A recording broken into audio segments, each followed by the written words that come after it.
Salut mon frère, salut ma soeur. Aujourd'hui, nous allons méditer sur un thème très capital pour l'Église, un thème qui est pertinent et qui est d'actualité. Ce thème sert la force de l'unité. C'est un constat fait de nos jours dans les églises. L'unité manque, alors que l'unité a été enseignée depuis même l'Ancien Testament. Dieu a demandé à son peuple de s'unir pour combattre l'ennemi. Et aussi, lorsque nous prenons encore le cas de Jésus, Jésus nous a enseigné l'unité. Et c'est pourquoi nous allons voir aussi dans le livre des Actes des Apôtres, lorsque Acte 12, verset 12, c'est le verset là qui nous intéresse.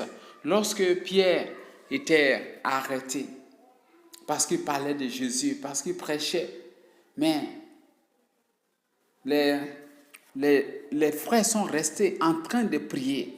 Et lorsque les frères priaient, voici que Pierre sera délivré par un ange qui allait lui rendre visite.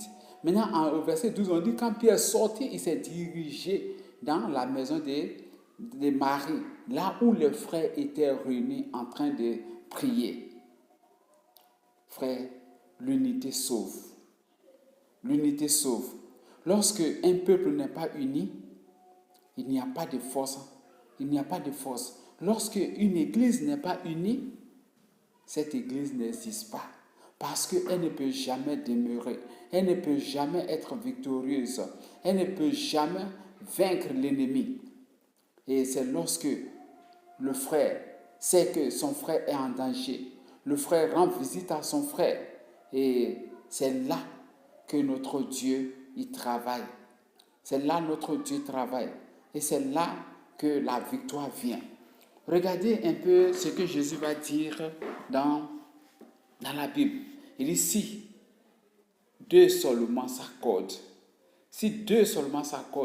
pour demander quoi que ce soit, cela leur sera accordé. Quand tu te lèves, tu dis, moi seul je peux prier, moi seul je peux combattre, l'ennemi peut être plus fort que toi. Mais lorsque toi, tu te lèves et tu vas combattre avec ton ami, dans l'entente avec ton ami, dans l'unité avec ton ami, aucun ennemi ne peut résister devant toi. Aucune personne ne peut